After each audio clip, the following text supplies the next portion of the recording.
Tyler walked into his 90-day check-in on a Thursday afternoon. Third-floor conference room, the one next to the copy room with the broken door handle. He'd been a marketing analyst at a mid-sized SaaS company in Denver for exactly 91 days. He sat down across from his manager with his laptop open to a bullet-pointed list of everything he'd shipped since his first week. 3 campaign launches, a customer segmentation model his manager hadn't asked for, a 14-page competitive analysis he'd built on a Sunday. He'd arrived before 8 every morning. He'd stayed past 6 most evenings. He'd eaten lunch at his desk for 11 straight weeks. His manager smiled, slid a printed review form across the table, and said, "You've had a great start. We're really glad you're here." Tyler exhaled. He felt for the first time since he'd signed the offer letter like the ground beneath him was solid. What Tyler didn't know was that his review had been completed 4 days before the meeting. His manager had filled it out the previous Friday between a 2 p.m. budget call and a 3:30 leadership sync. It took her 11 minutes. The form had 5 sections, each with a drop-down rating: meets expectations, developing, or below expectations. Tyler received meets expectations in all 5. Not exceeds, not strong performer, meets. The same rating given to every new hire in her department who hadn't caused a visible problem in their first 3 months. The 90-day review wasn't evaluating Tyler's performance, it was confirming that he hadn't given them a reason to let him go. The distinction sounds small. It isn't. Here is how the 90-day trap actually works, and it starts before you walk through the door. When Tyler accepted his offer, the letter included a clause he skimmed past on page 2. The first 90 days of employment are considered an introductory period during which either party may terminate the relationship at any time with or without cause. Tyler read that the way most people do, as a standard formality, a legal disclaimer, something boilerplate and irrelevant. But that sentence is doing more work than he realized. In the United States, employment is at will in 49 out of 50 states. That means the company can fire you at any time for any reason that isn't legally protected, whether you're on day 1 or day 1,000. The 90-day introductory clause doesn't give the company any additional legal power it doesn't already have. It's not a different legal status. It's not a separate employment tier. According to the Society for Human Resource Management, probationary periods do not alter the at-will employment relationship in any U.S. jurisdiction except Montana, which requires cause-based termination after a probationary period ends. In every other state, the clause is legally redundant. So why does every company include it? Because the clause isn't for the lawyers, it's for you. The word probation does something to people that no policy manual can replicate.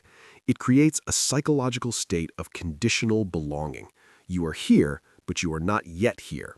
You have the job, but you haven't earned the job. And that framing turns rational adults into people who will voluntarily surrender every negotiating position they have for 90 days straight without being asked. Tyler didn't negotiate his start date. He started on the Monday they suggested, even though he'd wanted 2 weeks between jobs. He didn't ask about remote work flexibility, even though the posting had listed hybrid as an option. He didn't take a single day of PTO during his first 3 months, even though he'd accrued 4.5 days. He stayed late, he responded to Slack messages on weekends, he said yes to every request, including 2 projects outside his job description that nobody else wanted. He thought he was building a reputation. He was, just not the one he intended. A 2025 report from Enboarder found that 60% of companies do not set clear performance milestones for new hires during their first 90 days. No defined targets, no written expectations, no metrics for what passing probation actually looks like. Tyler's manager never told him what success at day 90 would be. She never defined what meets expectations required. And that ambiguity wasn't an oversight, it was structural. Because when success is undefined, you can't stop working toward it. You keep going, you keep proving, you keep performing at a level the company never asked for, but will absolutely hold you to once you try to stop. Tyler's 90-day behavior became his 365-day expectation. 5 months in, he asked his manager if he could work from home on Fridays. She paused and said, "We really value your presence in the office. It's been great having you here every day." 7 months in, he asked about adjusting his start time from 7:45 to 8:30 to avoid the worst of the I-25 traffic. His manager told him she appreciated his reliability and didn't want to disrupt the rhythm that's been working so well. 9 months in, he mentioned during his mid-year review that he felt ready for more responsibility and wanted to discuss a title adjustment. His manager said, "Let's revisit that at the 1-year mark. We like to see a full cycle before we make changes." Every boundary Tyler tried to set after day 90 was measured against the absence of that boundary during the first 90. His overperformance hadn't earned him goodwill. It had built a cage. And now any attempt to return to normal hours, normal boundaries, normal expectations, registered as a step backward. The company didn't need to tell him to keep sprinting. He'd volunteered, and that volunteered sprint was now the minimum. Have you ever noticed that no matter how hard you worked in your first 3 months, nothing changed at the review, but the moment you slowed down, everything did? Here is the part of the 90-day system that costs the most money and gets the least attention. Tyler's health insurance didn't activate until day 61. His 401k match didn't vest until month 6. His PTO accrual rate was 50% of the standard rate for his first 90 days and didn't reach the full rate until his 1-year anniversary. His signing bonus, $3,000, had a clawback clause. If he left within 12 months, he'd owe the full amount back. Every one of these provisions was legal, and every one of them was designed to do the same thing: keep Tyler tethered during the exact window when he had the least information about whether the job was right for him. The benefit structure didn't support his transition, it penalized his departure. According to research shared by Julia Phelan in Harvard Business Review, 20% of new hires leave within the first 45 days, and roughly a third depart within 90 days. Companies know this. The benefit delays aren't protecting the company from bad hires, they're discouraging good hires from leaving before they've been fully conditioned. But here's what nobody said in that conference room, and what nobody printed in that offer letter. Tyler could have set boundaries from day 1, and the company would have had no more legal authority to fire him on day 15 than it did on day 150. The introductory period framing only works if the employee believes the probation is real. If Tyler had taken PTO in week 3, logged off at 5, and asked his manager to define success in writing before the review, he wouldn't have been fired. He would have been treated like someone who knew what he was worth. The 90-day trap doesn't work because it's enforced. It works because it's believed. There was another analyst hired the same month as Tyler. Her name was Naomi. Same role, same team, same manager, same 90-day introductory clause on page 2 of the offer letter. Naomi read that clause and responded differently, not with defiance, with questions. Before her first day, she emailed her manager and asked 3 things. 1. What does a successful first 30 days look like in this role? 2. Who are the 2 or 3 people I should build relationships with early? 3. Is there a written rubric for the 90-day evaluation, or will we define it together during onboarding? Her manager was caught off guard. Nobody had ever asked for the rubric. She didn't have one. She told Naomi she'd put something together. What she actually did was pull a generic template from HR and fill in 4 bullet points the night before Naomi's second week. But those 4 bullet points changed everything, because now Naomi had a written document that defined success. She could measure her performance against it. She could point to it in conversations, and she could stop doing anything that wasn't on it. Naomi worked hard, but she worked on what was defined. She didn't stay past 5:30 unless a deadline required it. She took 2 PTO days in month 2, 1 for a dentist appointment, 1 because she was tired and the weather was good. Her manager noticed. She didn't say anything. At the 90-day review, Naomi walked in with a 1-page summary mapping her output to the 4 bullet points her manager had written. She'd met or exceeded every one. Her manager gave her the same drop-down rating she'd given Tyler. Meets expectations. But the conversation after the rating went differently. Naomi asked, "Based on this, what would you need to see from me over the next 6 months to have a compensation conversation?" Her manager paused. Then she named a specific project milestone and a revenue target. 6 months later, Naomi came back with the milestone completed and the revenue number exceeded by 12%. She sent a short email referencing the conversation, the target, and her results.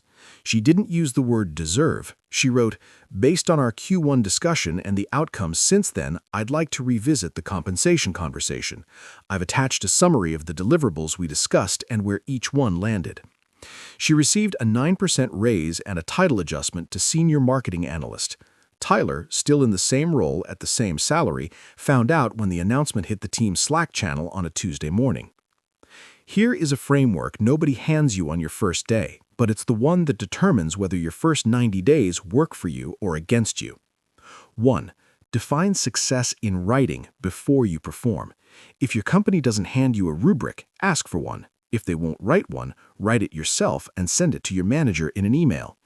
Based on our conversations, here's what I understand success looks like at day 30, 60, and 90. Let me know if I'm missing anything. That email is your leverage at every review after it. 2. Set your sustainable pace from day 1. The hours you work in week 1 become the hours they expect in week 50. If you can't maintain it for 2 years, don't start it for 2 weeks. Your first 90 days are not a sprint, they are a calibration. The company is watching how much you'll give when you're afraid of losing the job. Whatever you give, they'll expect forever. 3. Use your benefits the day they activate. Take PCO in month 2. Enroll in the 401k the day you're eligible. File that dental claim. The delay exists to make you feel like you haven't earned it yet. You have. It's part of your compensation. The company budgeted for it the day they extended the offer. Using it isn't a risk. Not using it is a signal that you'll accept less than what you're owed. Tyler and Naomi started on the same Monday. Same orientation session, same welcome email, same laptops, same badges, same introductory clause. 12 months later, Naomi had a new title, a raise, and a documented track record that any recruiter could evaluate in 5 minutes. Tyler had a reputation for being dependable, a salary that hadn't moved, and a growing sense that something was wrong, but no language to describe it. He brought it up to Naomi over coffee one afternoon, almost offhandedly, between complaints about the parking garage and a question about a shared client report. He said he felt stuck. She asked when it started. He thought about it for a moment and said, "Honestly, probably around month 4. She nodded. She wasn't surprised. She said, "That's when they stop watching what you do and start expecting it." Tyler didn't fall behind because he was less talented than Naomi. He fell behind because he spent 90 days proving he'd accept anything, and the company believed him. The overperformance that felt like earning trust was actually surrendering leverage, and by the time he tried to reclaim it, the terms had already been set. The 90-day introductory period is not an evaluation of your potential, it's a pricing window. The company is watching what you'll work for, what you'll tolerate, and what you won't ask for. Whatever answer you give in those first 90 days becomes the terms of your employment for as long as you stay. The next time a company tells you the first 90 days are your chance to prove yourself, ask one question. Prove yourself to whom and at what cost? But the 90-day window isn't the only system quietly setting your price without your input. There's a conversation happening right now between your manager and their manager about what you're actually worth to the company. And the number they've already agreed on has nothing to do with your performance review.